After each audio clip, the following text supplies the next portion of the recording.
Existen lugares en la Tierra donde el tiempo parece haberse detenido. Lugares que guardan secretos que la ciencia oficial ha intentado enterrar bajo capas de escepticismo. Pero el océano tiene una memoria implacable. Hoy no vamos a hablar de una leyenda. Vamos a realizar un análisis forense de una de las mayores catástrofes militares de la antigüedad. Bajaremos a donde la luz del sol apenas llega, para descubrir que el éxodo no fue solo un evento espiritual, sino un hecho físico que dejó restos de oro y bronce esparcidos por el lecho marino. Bienvenidos a la investigación definitiva. Muchos se preguntan, ¿por dónde cruzaron? La arqueología tradicional sugiere pantanos poco profundos al norte, pero eso no encaja con la descripción de un muro de agua. El análisis topográfico nos lleva al Wadi Watir, un sistema de cañones estrechos y profundos que desembocan en una sola playa, Nuweiba. Una vez que entras en ese desfiladero, no hay vuelta atrás. Las montañas se cierran a los lados y el mar se abre al frente. Era la trampa perfecta, el lugar exacto donde el ejército más poderoso del mundo creyó que tenía la victoria asegurada.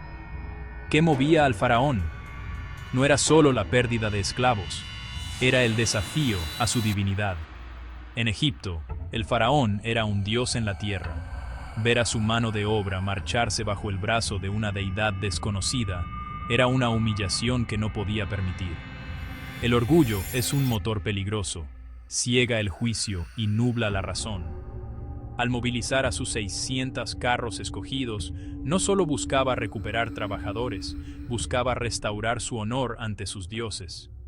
Pero estaba a punto de aprender que hay una soberanía que no se inclina ante ninguna corona humana. Hablemos de la tecnología que hoy yace en el fondo. El carro egipcio era la maravilla de la ingeniería de la Edad de Bronce. Construidos con madera de cedro importada, reforzados con cuero y equipados con ruedas de radios diseñadas para la velocidad. Eran los depredadores del desierto. 600 de estos carros, cada uno con un conductor y un arquero, eran capaces de aniquilar a miles de infantes en minutos. Los hebreos, a pie y cargando sus pertenencias, no tenían ninguna posibilidad física de escapar. La ventaja tecnológica era absoluta, o eso creían los generales egipcios. En la playa de Nuweiba, el aire se llenó de un sonido aterrador, el rítmico galope de miles de caballos y el chirrido de las ruedas de metal contra las piedras. La Biblia registra el pánico en Éxodo 14:10. No era un miedo irracional, era lógica pura. Estaban atrapados. Detrás, la muerte en carros de guerra. Al frente, un abismo de agua. En ese momento, la fe de un pueblo entero fue puesta en una balanza.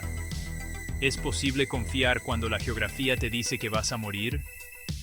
El valor de esta historia reside en lo que sucedió cuando el hombre llegó a su límite. Antes de que el primer carro pudiera tocar la arena de la playa, algo intervino. Una columna de nube y fuego se interpuso entre los dos campamentos. Para Israel era luz. Para Egipto era una oscuridad densa que confundía sus sentidos. Este es un detalle táctico fundamental. Dios no solo les dio una salida, les dio un escudo de tiempo. Mientras el viento oriental comenzaba a soplar con una fuerza sobrenatural, los egipcios estaban paralizados por una barrera invisible. El tiempo se detuvo para que la eternidad pudiera abrirse paso. Éxodo 14:21 menciona un fuerte viento oriental que sopló toda la noche.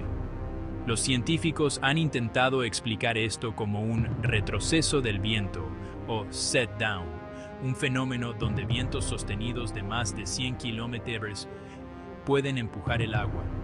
Sin embargo, la descripción bíblica habla de muros de agua a derecha e izquierda. Esto sugiere algo más que un fenómeno meteorológico común. Sugiere una suspensión temporal de las leyes de la hidrodinámica. El lecho marino no solo quedó expuesto, sino que quedó seco, permitiendo el paso de millones de personas. Si analizamos el fondo del Mar Rojo, encontramos profundidades de hasta 1800 metros. Ningún ejército podría bajar y subir tales abismos. Pero en Nuweiba ocurre un milagro geológico. Existe un puente terrestre submarino. una elevación natural que une Egipto con Arabia Saudita, con una pendiente de apenas el 6%. Es como si una autopista sumergida hubiera estado esperando este momento desde la creación del mundo. Es la única ruta posible en todo el Golfo de Aqaba, donde un cruce masivo podría haber ocurrido físicamente. Al amanecer, la columna de fuego se retiró. Los egipcios vieron el camino seco, y cegados por la furia, no se detuvieron a pensar en lo imposible de la escena. Entraron al cauce del mar. Imaginen el sonido de los 600 carros resonando en las paredes de agua que se alzaban a los lados. Entraron en un territorio que no les pertenecía. El orgullo tiene una característica trágica. Te hace creer que las leyes de Dios se pausarán para que tú puedas cumplir tus deseos. El ejército más avanzado del mundo estaba caminando directamente hacia su extinción. Fue entonces cuando el milagro cambió de dirección. Éxodo 14:25 dice que Jehová trastornó las ruedas de sus carros. No fue solo que se hundieran en el barro, fue una falla mecánica masiva. El calor del lecho marino o la intervención directa causaron que los ejes se doblaran y las ruedas se desprendieran de sus cajas. El ejército más rápido del mundo quedó inmóvil. Los caballos relinchaban, los carros se amontonaban unos sobre otros. La tecnología en la que habían confiado se convirtió en su sentencia de muerte antes de que cayera la primera gota de agua. Cuando el último hebreo tocó la orilla de Arabia, el viento cesó. El muro de agua, sostenido por una mano invisible, recuperó su peso. No hubo tiempo para huir. El Mar Rojo regresó con una fuerza hidráulica que aplastó la madera, el metal y la carne. En segundos, la gloria de Egipto fue sepultada bajo millones de toneladas de agua. El silencio volvió a la superficie, pero en el fondo se estaba formando el cementerio arqueológico más importante de la historia bíblica. El orgullo del hombre fue tragado por la creación de Dios. Saltemos 3000 años en el futuro. En 1978, un equipo de exploradores bajó a las mismas coordenadas de Nuweiba. Lo que encontraron dejó al mundo atónito. No eran arrecifes de coral comunes. Eran formaciones con ángulos de 90 grados, círculos perfectos y ejes rectos. El coral es un organismo vivo que necesita una superficie sólida para crecer. En este lugar, el coral ha calcificado los restos de la batalla. Se han fotografiado ruedas de carros egipcios preservadas con tal detalle que se pueden contar los radios que las componen. Uno de los hallazgos más polémicos y fascinantes son las ruedas cubiertas de oro. El coral no puede crecer sobre el oro debido a su toxicidad para los pólipos marinos. Esto ha permitido que algunas ruedas permanezcan casi intactas. La forma de estas ruedas coincide exactamente con las encontradas en las tumbas de los faraones de la dinastía 18. ¿Qué hace una rueda de carro bañada en oro en medio del Mar Rojo? No es comercio, no es un naufragio común. Es el rastro del carruaje personal del faraón o de sus generales de más alto rango. La arqueología egipcia es muy específica. En diferentes dinastías, las ruedas cambiaron. En la dinastía 18 se usaron ruedas de 4, 6 y 8 radios. Sorprendentemente, en el fondo de Nuweiba se han identificado los 3 tipos. Esto sitúa el evento exactamente en el periodo histórico que coincide con el relato del Éxodo. No estamos ante restos de diferentes épocas acumulados, sino ante un evento único y catastrófico que congeló un momento específico de la historia militar egipcia bajo el mar. La evidencia no se detiene en los vehículos. Se han encontrado fémures humanos y herraduras de caballos petrificadas y fusionadas con el coral. Estos restos han sido analizados en centros de investigación y se ha confirmado que son de origen biológico. El hecho de que se encuentren dispersos a lo largo del puente terrestre submarino refuerza la teoría del cruce masivo. Es un campo de batalla congelado en el tiempo. Cada pieza de hueso cuenta la historia de un ejército que creyó ser invencible hasta que se encontró con el creador de los mares. Si la evidencia submarina no fuera suficiente, la superficie nos ofrece sus propios marcadores. En la orilla de Nuweiba se encontró una columna de granito de estilo fenicio. Años después, se encontró otra idéntica en la orilla opuesta, en Arabia Saudita, Jebel al-Laus.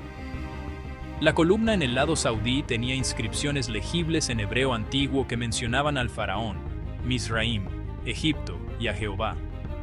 Parece que el rey Salomón, conocedor de la historia de sus antepasados, erigió estos monumentos para que el lugar exacto del milagro nunca fuera olvidado por la historia. Muchos preguntarán, si la evidencia es tan clara, ¿por qué no aparece en los libros de texto escolares?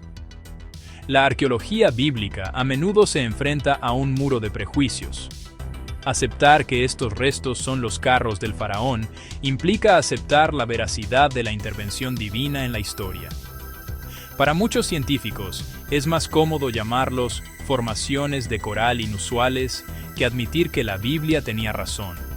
Pero los datos no tienen ideología. Las ruedas están allí, las columnas están allí y la geografía no miente. El cruce del Mar Rojo no fue el final del viaje, fue el principio. Al otro lado, en Arabia, se encuentra el verdadero monte Sinaí. Si el cruce ocurrió en Nuweiba, entonces el Sinaí debe estar en Madián, tal como sugieren las investigaciones más recientes. Allí, en Jebel al-Laus, encontramos una cima ennegrecida, altares de piedras y grabados de becerros de oro. Todo encaja como un rompecabezas perfecto. La arqueología está sacando a la luz una ruta de escape que coincide kilómetro a kilómetro con el texto sagrado. Estamos ante una encrucijada. Por un lado, una narrativa que intenta despojar a la historia de lo sobrenatural. Por otro, un fondo marino que guarda las pruebas de un milagro. Los carros del faraón no son solo madera y oro descompuestos. Son el testimonio de que el orgullo humano tiene un límite y que la liberación prometida siempre llega, aunque el camino pase por el fondo del mar. La ciencia y la fe no son enemigas. En las profundidades de Nuweiba se han dado la mano para gritarnos la verdad. Al final del día, esta investigación nos deja una lección eterna. No importa qué ejército te persiga o qué mar se interponga en tu destino. El mismo Dios que trastornó las ruedas de los carros egipcios es el que hoy puede abrir un camino para ti. Los restos en el fondo del Mar Rojo nos dicen que nada es imposible. Si este viaje por las profundidades ha fortalecido tu fe, te invitamos a ser parte de nuestra comunidad. Suscríbete, comparte esta verdad y recuerda siempre, el mar se abrirá frente a ti, solo tienes que dar el primer paso. Esto fue una investigación especial de Plan Divino en tu camino. Bendiciones.